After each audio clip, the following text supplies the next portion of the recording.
Y en este tema, hermano, pues vamos a ver precisamente eso, el amar, he titulado este tema, ¿verdad?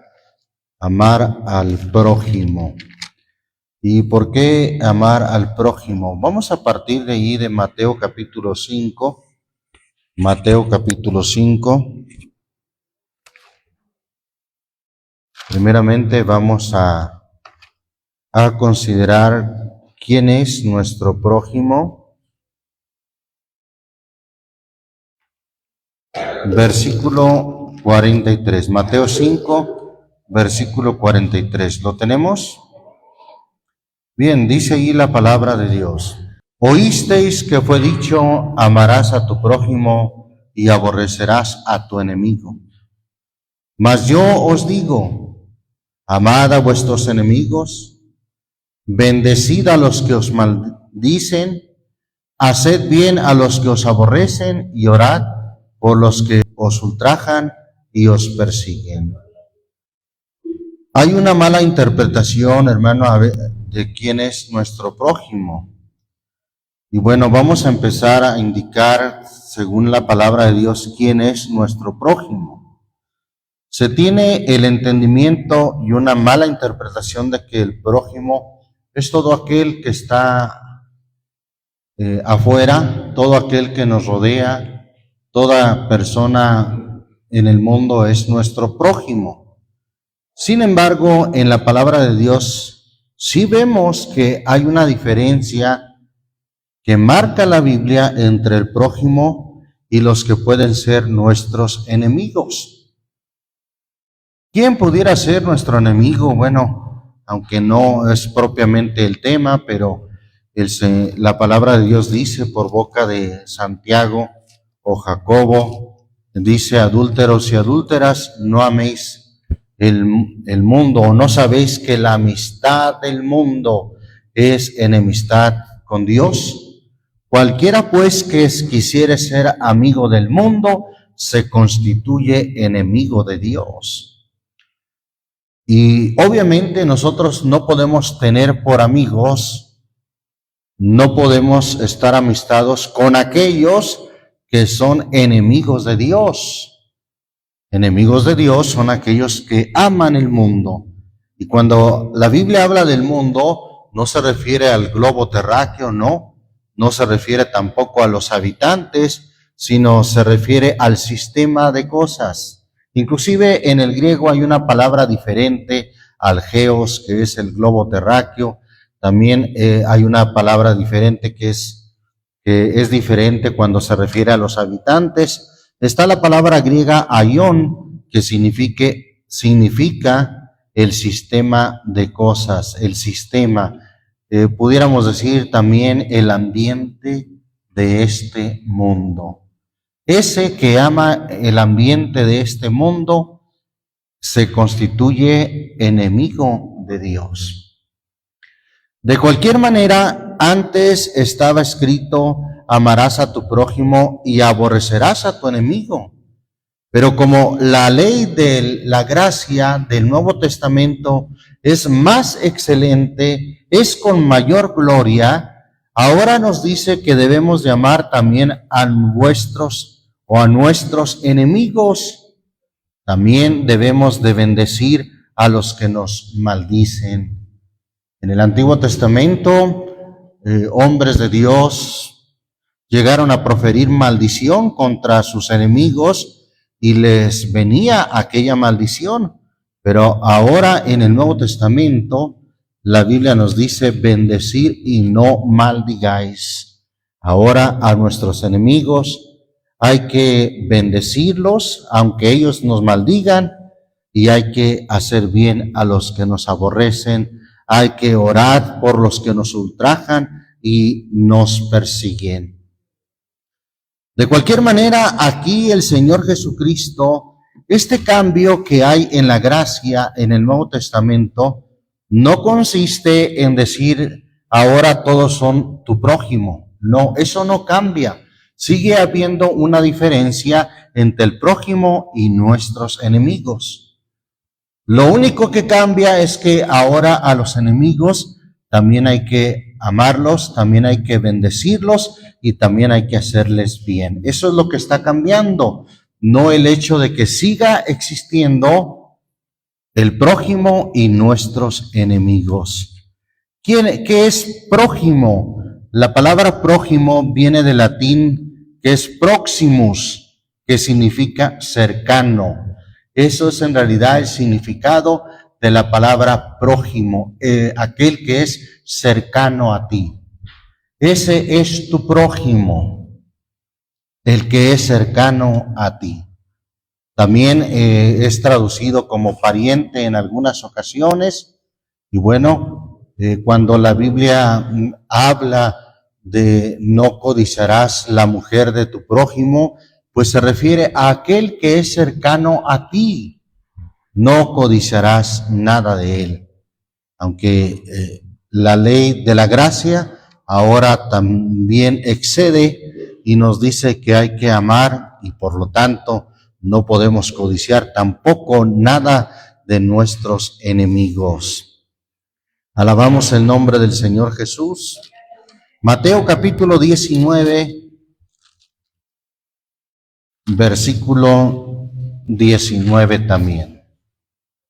Gloria a Dios. ¿Lo tenemos? Dice ahí la palabra de Dios: honra a tu padre y a tu madre, y amarás a tu prójimo como a ti mismo. Amarás a tu prójimo como a ti mismo. Mateo 22, versículo 37 al 39. Amén. Y Jesús le dijo: amarás al Señor tu Dios de todo tu corazón y de toda tu alma y de toda tu mente. Este es el primero y el grande mandamiento. Y el segundo, es decir, el segundo mandamiento, es semejante a este: amarás a tu prójimo como a ti mismo. Amarás a tu prójimo como a ti mismo. Alguien preguntó, y por cierto le preguntó al Señor Jesús: ¿y quién es mi prójimo? Ahí en Lucas capítulo 10, Evangelio según Lucas capítulo 10. Bendito el nombre del Señor Jesucristo. ¿Lo tenemos? Vamos a leer del versículo 25 en adelante. Dice ahí la palabra bendita de nuestro Dios. He aquí un doctor de la ley se levantó tentándole y diciendo: Maestro, ¿haciendo qué cosa poseeré la vida eterna? Y él le dijo: ¿qué está escrito en la ley? ¿Cómo lees? Y él respondiendo dijo: amarás al Señor tu Dios de todo tu corazón y de toda tu alma y de todas tus fuerzas y de todo tu entendimiento, y a tu prójimo como a ti mismo. Y díjole: bien has respondido, haz esto y vivirás. Mas él, queriéndose justificar a sí mismo, dijo a Jesús: ¿y quién es mi prójimo? Bueno, aquí vamos a ver la respuesta del Señor Jesús. Le da a conocer una parábola, una ilustración, para que este hombre entendiera quién es el prójimo. Por cierto, que en ningún momento le dice, el prójimo es todo aquel que te rodea. No. En esta parábola le dice claramente quién es el prójimo. Versículo 30. Y respondiendo Jesús dijo: un hombre descendía de Jerusalén a Jericó y cayó en manos de ladrones, los cuales le despojaron e hiriéndole se fueron, dejándole medio muerto. Y aconteció que descendió un sacerdote por aquel mismo camino, y viniendo se pasó de un lado. Y asimismo un levita, llegando cerca de aquel lugar, y viéndole se pasó de un lado. Mas un samaritano, que por cierto los samaritanos no se llevaban con los judíos, un samaritano que transitaba viniendo cerca de él, y viéndole fue movido a misericordia, y llegándose vendó sus heridas, echándole aceite y vino, y poniéndole sobre su cabalgadura, llevóle al mesón y cuidó de él. Y otro día al partir sacó 2 denarios y diólos al huésped y le dijo, cuídamele, y todo lo que demás gastares, yo cuando vuelva te lo pagaré. ¿Quién pues de estos 3 te parece que fue el prójimo de aquel que cayó en manos de los ladrones?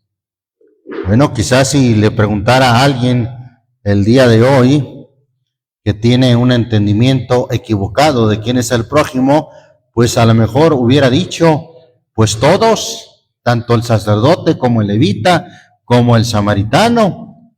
Pero mire la respuesta. ¿Quién de estos 3 te parece que fue el prójimo de aquel que cayó en manos de ladrones? Y él dijo, el que usó con él de misericordia. ¿Qué le dijo Jesús? ¿Acaso le dijo, estás mal? No, le dijo, entonces Jesús le dijo, asintió a lo que él respondió, es decir, estaba en lo correcto, y le dice, ve y haz tú lo mismo. Bien, ahí está. El prójimo, ¿quién es? Aquel que le hizo bien. Primeramente, Cristo Jesús es nuestro prójimo, el más cercano a nosotros cuando estamos en aflicción, cuando estamos en necesidad, cuando estábamos perdidos en delitos y pecados. Él fue el más cercano a nosotros. Pero ahora, hermano, hablaremos de nuestro prójimo, nuestra esposa. Nuestra esposa viene a ser la más cercana a nosotros. Y por cierto, la que nos hace mucho bien. Bendito el nombre del Señor Jesucristo. Vamos ahí al Génesis capítulo 2. Cuando el Señor hizo a la primera mujer. Génesis capítulo 2. Vamos a leer del versículo 21 en adelante. ¿Lo tenemos? Y el Señor Dios hizo caer sueño sobre Adán y se quedó dormido. Entonces tomó una de sus costillas y cerró la carne en su lugar.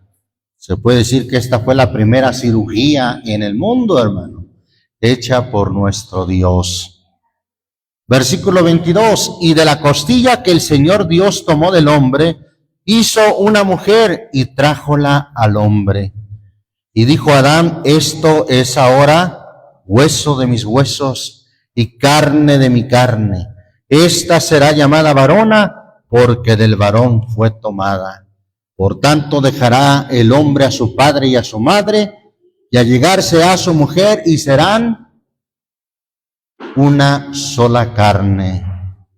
Por cierto, nos hemos preguntado, ¿por qué no dijo a la mujer, deja a tu padre y a tu madre? Le dice al hombre. Está demostrado, hermano, que es el hombre el que está más apegado a su padre y a su madre. Y que es más difícil que el hombre se desligue de su padre y de su madre.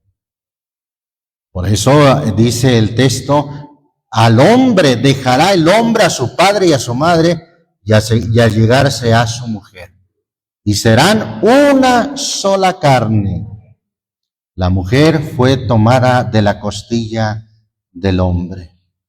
Y dice una reflexión, la mujer salió de la costilla del hombre, no de los pies para ser pisoteada, ni de la cabeza para que sea superior, sino del lado para ser igual y muy cerca de su corazón.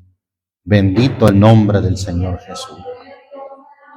De ahí tomó a la mujer, de ahí hizo a la mujer para que de una parte muy cercana a su corazón, no la tomó o no la hizo de los pies para que fuese pisoteada, no la hizo de la cabeza tampoco para que se creyera superior, sino muy cerca, al lado de él. Bendito el nombre de Jesucristo.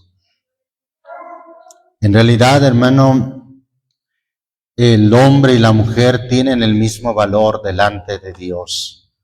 Hay un entendimiento equivocado de aquellos que creen que la Biblia tiene un carácter machista. No, déjeme decirle que si algo sorprendió al mundo conocido de aquel entonces cuando se predicó el Evangelio en la antigua Roma, en el antiguo Imperio Romano, fue el trato que daban los cristianos a sus esposas, ya que en el Imperio Romano la costumbre eran muy maltratadas. Inclusive eso de pedir la mano era el derecho romano para que aquel derecho que tenía el padre sobre la muchacha o sobre la mujer pasara al hombre para que él fuera quien se enseñoreara de la mujer, y lo hacían, no está mal que sea señor de la mujer, no, sino que lo hacían de manera abusiva, ahí sí, de manera machista.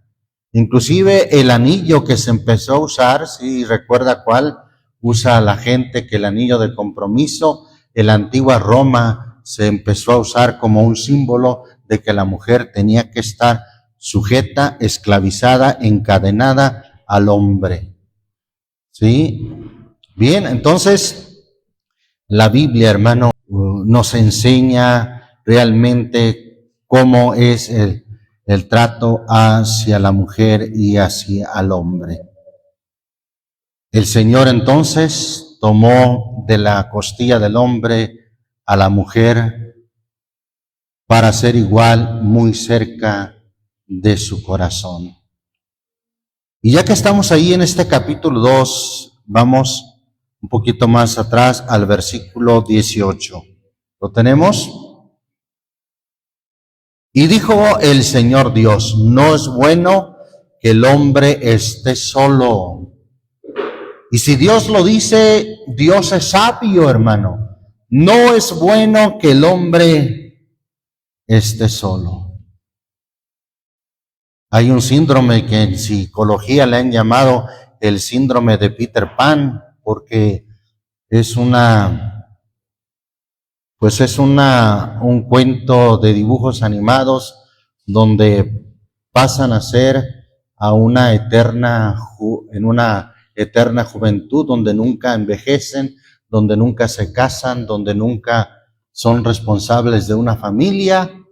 Y bueno, psicológicamente parece que es un síndrome que hoy en día hay en la juventud, de que quieren vivir siempre jóvenes, siempre, por cierto, hasta dependiendo de sus padres, no quieren tomar las riendas de un hogar, de una casa, de una familia, y hijos, ni pensar en hijos, porque va en contra de esa ideología o de ese síndrome de Peter Pan que habla de estar siempre en un estado juvenil. Bendito el nombre del Señor Jesús. Pero el Señor Jesús, Dios Todopoderoso, quien es solo sabio, Él no se equivoca, y Él dice, no es bueno que el hombre esté solo. Haréle ayuda idónea para él. Al ser formada la mujer, entonces, es para ser una ayuda idónea para el hombre. Por eso, mire lo que dice Proverbios 18, Proverbios capítulo 18, versículo 22, un texto muy conocido que habla de la esposa. El que halló esposa, por cierto que la parte de buscar le toca no a la mujer, sino al hombre. El que halló esposa, ¿qué halló, hermano? Halló el bien y alcanzó la benevolencia del Señor. La esposa, hermano, viene a ser un bien para el hombre, Porque además, hermano, como su prójimo, como su más cercano, es ella la que le hace bien. El que halló esposa, halló el bien. Y alcanzó la benevolencia del Señor. Ahora hay que entender que es hallar una esposa, no es hallar una mujer. Alguien puede fácilmente hallarse una mujer en la esquina de su casa, a lo mejor con un piropo o con un silbido, con eso es suficiente para hallarse una mujer. Pero eso no quiere decir que pueda y tenga la capacidad de ser esposa. Aquí dice, el que halló esposa, halló el bien y alcanzó la benevolencia del Señor. La ideología moderna habla del matrimonio como si fuera algo retrógrada, algo anticuado, algo muy antiguo, algo de gente que no se moderniza, algo de gente que no se actualiza y han demeritado o le han quitado mérito al matrimonio como una institución sagrada, cuando la Biblia dice honroso es en todos el matrimonio y el lecho sin mancilla, mas a los adúlteros y a los fornicarios juzgará Dios. Se ha demeritado, se le ha quitado mérito al matrimonio diciendo que eso es una esclavitud para la mujer y hablan de la libertad, que más bien es un libertinaje en el cual hay fornicación, ni siquiera piensan en el matrimonio. Y bueno, qué terrible, hermano, tener ese concepto acerca del matrimonio. Aquí la Biblia dice que el que halló esposa no solamente halló el bien, sino alcanzó la benevolencia del Señor. Ya que estamos ahí en Proverbios, mire lo que dice el 19, Proverbios 19:14. La casa y las riquezas, herencias son de los padres, porque está escrito, no han de heredar los hijos para los padres, sino los padres para los hijos. Más ¿del Señor qué? Del Señor, la herencia del Señor es la mujer prudente. Qué maravilloso cuando esta elección viene de parte del Señor, cuando es Dios quien le da su esposa, cuando es Dios joven quien le da su esposo, es algo de parte del Señor. Gloria a Dios. Vamos a Eclesiastés capítulo 4. Sentamos primeramente las bases sobre lo que es y para qué fue creado o fue hecho el matrimonio. Eclesiastés capítulo 4, versículo 8 al 12. ¿Lo tenemos? Está un hombre solo y sin sucesor. Ahí ya empezamos mal, porque dice que está solo y sin sucesor, que ni tiene hijo ni hermano, mas nunca cesa de trabajar, ni sus ojos se hartan de sus riquezas. Ni se pregunta, ¿para quién trabajo yo y defraudo mi alma del bien? También esto es vanidad y duro trabajo. La Biblia dice que el hecho de que el hombre se quede solo y sin hijos es vanidad y duro trabajo. Y esto lo dice Dios, hermano. Aunque lo dice Salomón, pero recuerde que Salomón habló con la sabiduría que Dios le dio. Versículo 9. Mejores son dos que uno. ¿Será cierto, hermano, esto? La Biblia lo dice, aunque estamos hablando de la mujer prudente, de la que tiene la capacidad de ser esposa, ¿sí? Mejor son dos que uno, porque tienen mejor paga de su trabajo. Yo he visto, hermano, que son los matrimonios quienes prosperan más que los solos.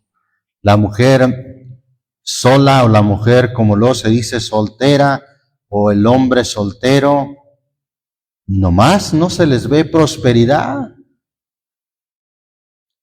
Les platico que tuve la oportunidad, o no sé si llamarlo como oportunidad, que los que aman a Dios, todas las cosas les ayudan a bien. Así es que sí, lo diré como una oportunidad de ver cómo viven jóvenes solos. Por 9 meses viví con algunos jóvenes que vivían solos, es decir, solteros, y era una casa un tanto lúgubre, un tanto, ¿cómo les diré?, tenebrosa, muy gris, muy oscura, sin ni una flor, sin ni un adorno. Francamente parecía de espantos, hermano.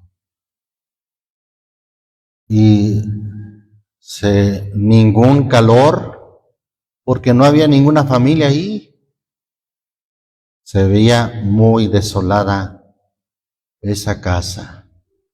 Básicamente nomás la usaban como de hotel, a bañarse y a irse, porque al parecer pues no querían estar ahí. Bien, entonces, por eso aquí el texto dice, mire, vamos a seguir leyendo, versículo 9, mejores son 2 que 1 porque tienen mejor paga de su trabajo, porque si cayeren, el uno levantará a su compañero, mas hay un ay de lamento. Recuerde que ay sin H es un ay de dolor. ¿Ay de quién? Del solo. Fíjese lo que dice la Biblia, ay del solo, que cuando cayere no habrá segundo que lo levante. Es decir, no tendrá a su más cercana, a su esposa, que lo levante. Ahí quedará tirado. Si se muere, que se muera. Ay del solo. Si por ahí tiene un gato, pues, ¿qué podrá hacer el gato? ¿Le podrá llevar un té o algo? No, para nada. Quizás tenga un perro. Pues, ¿qué podrá hacerle el perro? Quizás moverle la cola y eso sea todo. Pues pobres animalitos, no fueron hechos la ayuda idónea del hombre, ¿verdad que no? Quien fue hecho la ayuda idónea del hombre es la mujer, no la mascota. ¿Amén? Amén. Ay del solo, realmente ese ay es lamentable cómo viven los solterones o las solteronas, hermano. Ay del solo, que cuando cayere no habrá segundo que lo levante. También si 2 durmieren juntos, se calentarán, sobre todo en lugares fríos, frescos. Mas ¿cómo se calentará uno solo? Y si alguno prevaleciere contra el uno, 2 estarán en contra de él, y cordón de 3 dobleces no presto se rompe. ¿Cuál será ese cordón de 3 dobleces?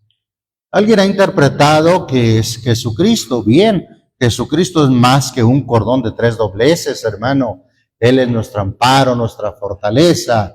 En realidad aquí el contexto habla del matrimonio, habla por tanto de la familia, y más bien entendiendo el contexto, ese cordón de 3 dobleces viene a ser los hijos. Recuerde que los hijos toman una parte muy importante en la familia. Solamente leo ahí rápidamente lo que dice el Salmo 127 respecto a los hijos. Salmo 127. ¿Lo tenemos, hermanos? Dice ahí en el nombre del Señor Jesucristo, versículo 1, si el Señor no edificare la casa, hablando no de las 4 paredes, no hablando de las bardas de ladrillo, sino hablando de la familia. Si el Señor no edificare la casa, en vano trabajan los que la edifican. Si no está Dios en ese hogar, en vano trabajan los que tratan de edificar esa casa. Si el Señor no guardare la ciudad, en vano vela la guarda. Por demás es el madrugar a levantarse, o levantaros el veniros tarde a reposar, el comer pan de dolores, pues que a su amado dará Dios el sueño. He aquí, heredad del Señor son los hijos, cosa de estima el fruto del vientre. Y luego, hablando de los hijos, dice, como saetas o como flechas en mano del valiente, así son los hijos habidos en la juventud. Bienaventurado el hombre que hinchió o que llenó su aljaba. ¿Sí sabe qué es la aljaba? El lugar donde se ponían las flechas. Esa aljaba aquí, usando este simbolismo, es la casa. Bienaventurado el hombre que llenó su casa de ellos. No será avergonzado cuando hablare con los enemigos en la puerta. En ese sentido aplica lo que dice Eclesiastés 4, y cordón de 3 dobleces no presto se rompe. Bendito el nombre del Señor Jesucristo. Bien, pero vamos a considerando y ya asentando las bases de lo que es el matrimonio, de lo que es la esposa, que es un bien, que es una benevolencia de parte del Señor, que es la ayuda idónea, que es quien te puede levantar cuando cayeres. Vamos a considerar el amar a nuestro más cercano, a nuestro prójimo, y que en este caso pues viene a ser nuestra esposa. ¿Qué quiere decir allá Génesis 2, que ya leímos? Serán una sola carne.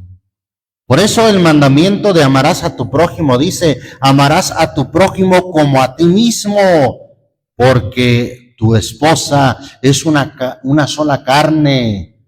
Recuerda que fue tomada de tus huesos y que Adán dijo, ahora estos huesos de mis huesos y carne de mi carne.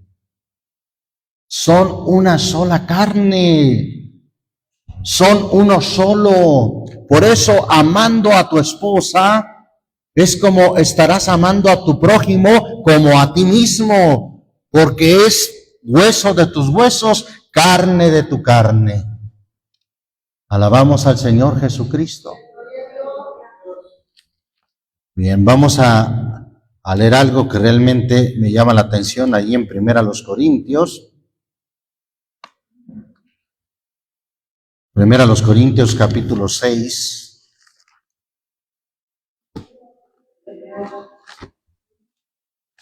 ¿Lo tenemos, hermanos? Versículo 16 al 18. Dice en el nombre del Señor Jesús, ¿o no sabéis que el que se junta con una ramera es hecha con ella un cuerpo? Está hablando del pecado de la fornicación, que por cierto está entre los primeros lugares cuando dice las obras de la carne son adulterio, fornicación. ¿Por qué? ¿Por qué la fornicación es tan grave? Bueno, porque el que se junta con una ramera, dice el versículo 16, es hecha con ella, ¿qué cosa? Una sola carne. Porque serán, dice, los dos en una carne. ¿Verdad que así dice Génesis 2:24? Serán los dos una sola carne. Y cuando esto es con una ramera, fíjese el impacto tan tremendo que tiene. Ha habido estudios, ¿verdad?, que en una fornicación, en un adulterio, aquella persona con la que se adultera deja su ADN impregnado en la mujer y trae consecuencias graves, no solamente de salud, sino emocionales, psicológicas, a su vida. Por eso dice, serán dos en una carne. 17, empero el que se junta con el Señor un espíritu es. Huid la fornicación. Cualquier otro pecado que el hombre hiciere fuera del cuerpo es, mas el que fornica contra su propio cuerpo peca. ¿Por qué? Porque al juntarse con una mujer es para ser una sola carne. Por eso Dios condena la fornicación y por eso la fornicación es algo tan grave, un pecado tan grave delante de Dios. Por eso recordamos lo que dice ya Hebreos capítulo 13, versículo 4, honroso es en todos el matrimonio y el lecho sin mancha, sin mancilla, mas a los adúlteros y a los fornicarios juzgará Dios. Alabamos el nombre del Señor Jesús. Por eso el texto de decir amarás a tu prójimo como a ti mismo, primeramente aplica a tu más cercano, que es tu esposa, es tu prójimo, tu más cercano, el que te hace bien. Vamos ahí a Proverbios capítulo 11. Libro de los Proverbios, capítulo 11. Gloria al Señor Jesús. Versículo 12. ¿Lo tenemos? El que carece de entendimiento, ¿qué dice? Menosprecia a quién? A su prójimo. Mas el hombre prudente calla. El que carece de entendimiento menosprecia a su prójimo. ¿Qué es menospreciar? Darle un precio menor, un valor menor a alguien. Menospreciar, pues no necesariamente es aquel que golpea a la esposa, o aquel que le grita y ofende a su esposa, aunque también puede ser. Pero no necesariamente menospreciar se manifiesta de esa manera. Menospreciar también se manifiesta cuando la esposa es ignorada. Cuando la esposa se le descuida, no se tiene cuidado de ella. O cuando a la esposa ni siquiera se le presta atención. Esa es otra forma de no amar a la esposa. Menospreciarla, ignorarla.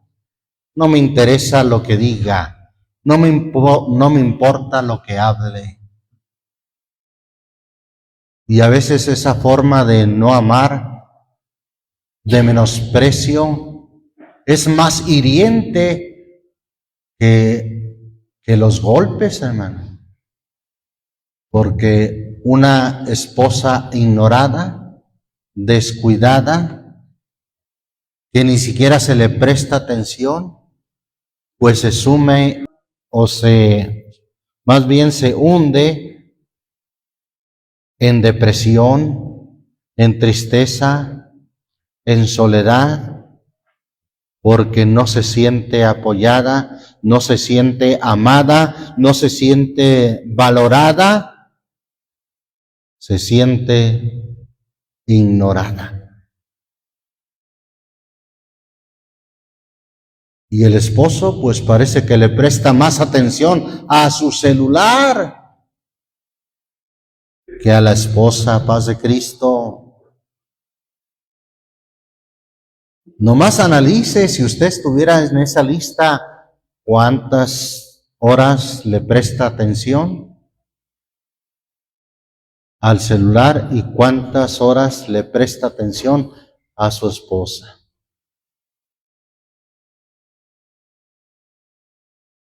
Entonces es importante que sea valorada. De esa manera realmente es como amamos a nuestro cónyuge, prestándole atención, cuidándola y no ignorándola. capítulo 14 de aquí de Proverbios. Mire lo que dice el versículo 21.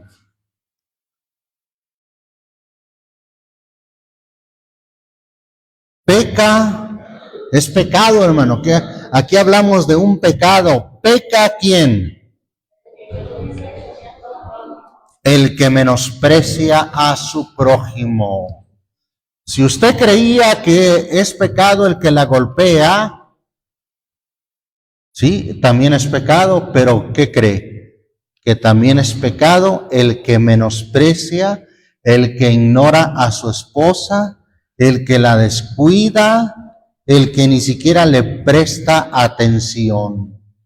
Está pecando. Peca el que menosprecia a su prójimo. Y ya dijimos que su más cercano, ¿quién es, hermano? Paz de Cristo, ¿quién es, hermanos? Su esposa. Su esposa es la más cercana. Aunque también su esposo, hablando de las hermanas, pero ya dije desde un principio que la Biblia, por alguna razón que Dios es sabio y sabe por qué, le enfatiza, hace hincapié de manera muy marcada que los maridos amen a sus mujeres. Y téngalo por cierto que ignorándola es todo lo contrario de amarla. No prestarle atención es lo contrario del mandamiento de amarla. Por eso peca el que menosprecia a su prójimo, el que ignora a su esposa, en otras palabras, el que ni le presta atención. ¿Sabe qué? Es pecado eso. Mas el que tiene misericordia, da de los pobres, es bienaventurado. Peca el que menosprecia a su prójimo. Vamos ahí al Salmo 101. Salmo 101. ¿Lo tenemos? Versículo 5. Al que solapadamente infama. ¿Qué es infama? Otra versión dice calumnia. Al que solapadamente calumnia o infama a su prójimo, ¿qué dice el Señor? Yo le destruiré. No sufriré o no soportaré al de ojos altaneros y de corazón vanidoso. El que solapadamente infama o esparce mala fama a su prójimo, a su más cercana. Qué lamentable, ¿verdad? Que le esparce mala fama, infama a su esposa. No, esta es una inservible, no sabe ni cocinar. Ojalá y cocinara como mi mamá. Y siempre comparándola con la mamá. Infama a su esposa, esparce mala fama de ella. Pues, ¿qué dice el Señor de estos esposos o de estos hombres que infaman a su prójimo? ¿Qué hará el Señor con ellos? Yo le destruiré. Yo lo destruiré. No sufriré al de ojos altaneros y de corazón vanidoso. Es tan vanidoso que se cree el nunca visto, ¿verdad? O aquel que, pues, de veras dicen, literalmente, ¿verdad? Esta mujer tuvo mucha suerte en encontrarme a mí. El de ojos altaneros y de corazón vanidoso, dice el Señor, yo lo destruiré. Proverbios, volviendo a Proverbios, capítulo 3.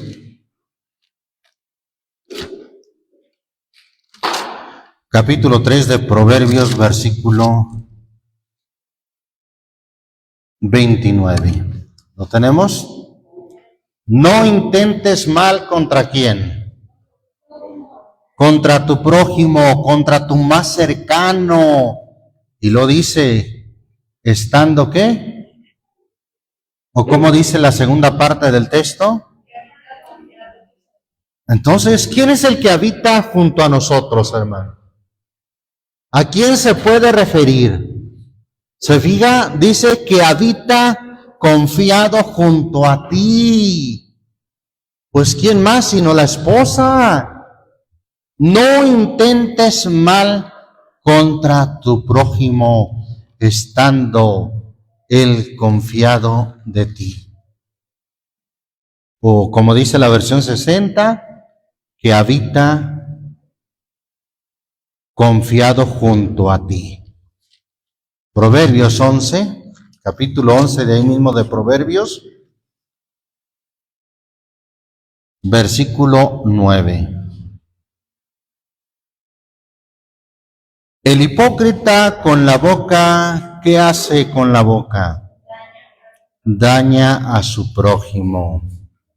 Ya hemos dicho que a veces las palabras duelen más que los golpes, pero también el ser ignorado también hiere.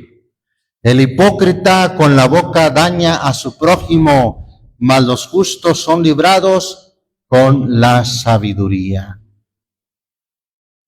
Bendito el nombre del Señor Jesús.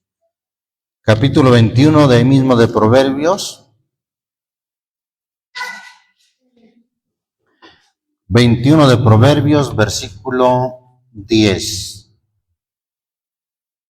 El alma del impío desea mal. Y lo que dice enseguida, su prójimo no halla favor en sus ojos. Nada de lo que hace su prójimo, su más cercana, le parece bien. Es tu obligación, mujer. Ni una gratitud, ni siquiera ni unas palabras que estimulen, siquiera en los trabajos, hablan mucho de estimular, de incentivar a los empleados, pero la esposa ningún incentivo recibe por su ardua tarea de trabajar en el hogar. Al contrario, cuando le dicen, su esposa trabaja, oiga, no, mi esposa no trabaja.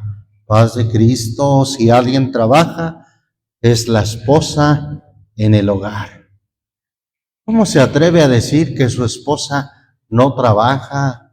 Si trabaja las 24 horas, la hace de afanadora, la hace de doctora o enfermera, la hace de consejera, la hace de tutora o de maestra con los hijos, la hace de chofer, la hace de todo, sin goce de sueldo, sin vacaciones, sin prestaciones, sin asistencia médica, y todavía usted dice, mi esposa no trabaja.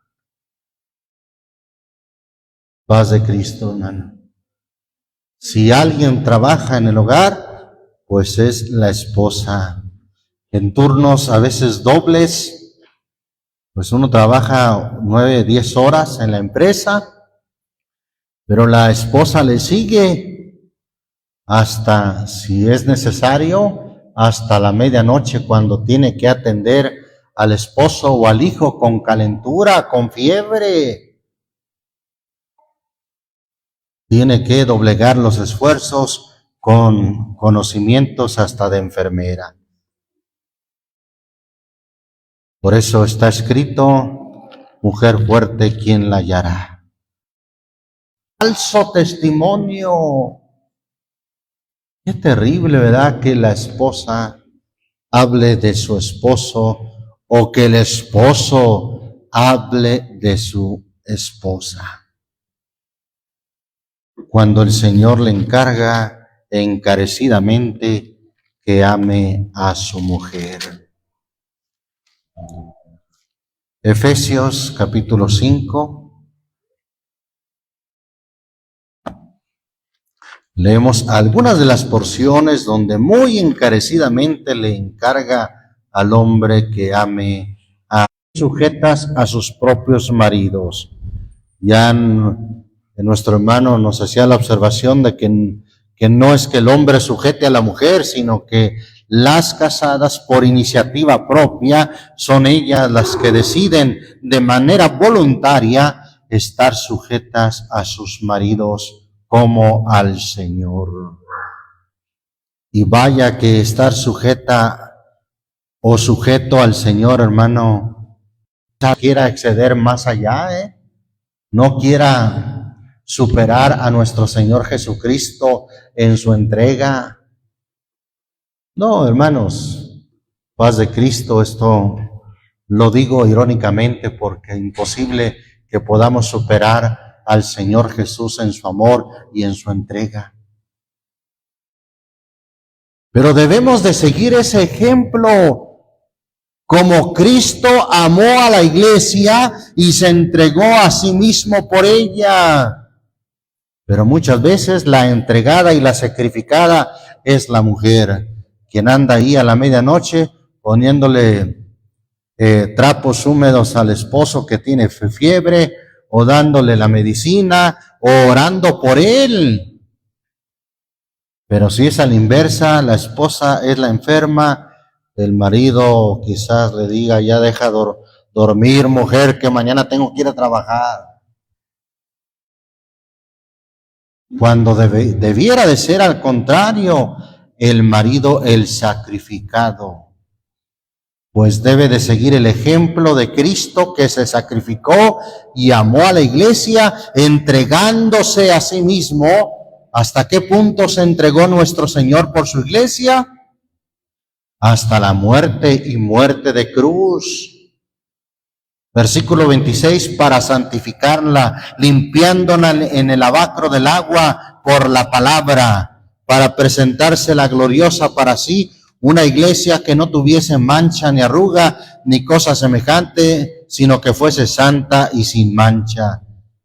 Versículo 28 nos vuelve a decir, así también los maridos ¿deben qué, hermano? Deben amar a sus mujeres, a sus esposas. Esto no es un sentimiento, no es que si sienten, no. Debe de amar a su mujer, a su esposa. Y hemos dicho, hermano, que amar es un verbo que implica acción, que implica sacrificio, que implica ponerle atención a la esposa, que implica no descuidarla, no ignorarla, no menospreciarla. Deben amar a sus mujeres como a sus mismos cuerpos. Ahí está, por eso el mandamiento dice, amarás a tu prójimo como a ti mismo. Y aquí dice, deben amar a sus mujeres como a sus mismos cuerpos. El que ama a su mujer, a sí mismo se ama. Porque ninguno aborreció jamás a su propia carne, antes la sustenta y regala, como también Cristo a la iglesia, porque somos miembros de su cuerpo, de su carne y de sus huesos. Por esto dejará el hombre a su padre y a su madre, y se allegará a su mujer, y serán dos en una carne. Este misterio grande es, mas yo digo esto con respecto a Cristo y a la iglesia. Versículo 33, vuelve a decir de manera enfática, para que no se nos olvide, cada uno empero de vosotros de por sí, ¿qué debe de hacer? Ame también a su mujer como a sí mismo. Ahí está, usa la misma expresión como cuando dice, amarás a tu prójimo como a ti mismo. Ame también a su mujer como a sí mismo, y la mujer reverencie o respete a su marido. Amén. Terminamos ahí en Colosenses capítulo 3. Carta a los Colosenses. Enseguida de Efesios sigue Filipenses y luego Colosenses, capítulo 3, versículo 18 y 19. Amén. Casadas, estad sujetas a vuestros maridos. ¿Por qué a las mujeres no les dice, a ver, casadas, amen a sus maridos? La mujer de manera más innata, de manera más natural, ama a su marido, hermano. Solamente le recuerda, estad sujetas a vuestros maridos como conviene. Eso sí, esa sujeción debe de ser como conviene en el Señor. Maridos, otra vez a los maridos, ¿qué les dice? Amad a vuestras mujeres y no seáis ¿qué? ¿No seáis qué? Ásperos con ellas. ¿Qué es esa palabra áspero? No sé si ha visto usted o ha tocado las lijas esas ásperas para quitar lo grueso o lo desnivelado de las paredes. Áspero. ¿Verdad que raspan fácilmente? Si le raspan la piel con una lija de esas, hasta sangre le saca. Imagínense maridos ásperos que hasta son capaces de sacar sangre, de tan ásperos que son. Paz de Cristo. No seáis ásperos, hay que suavizar esa parte áspera. Y nada de que, es que yo así soy, hermano. Paz de Cristo, pues la Biblia nos invita a que ya no seamos así. ¿Qué dijo el Señor en Mateo 11, 29? Llevad mi yugo sobre vosotros y aprender de mí, que soy manso y humilde de corazón. Hay que aprender del Señor su mansedumbre, su humildad, a dejar la aspereza, a ser suaves, amables. Amén. Suaves, amables, gentiles, en el sentido de ser amables. Seamos, hermano, amables, no ásperos, con nuestras esposas. Damos gracias a Dios por esta palabra, y esta palabra, hermano, pues es consejo de Dios. Es el consejo de la palabra de Dios.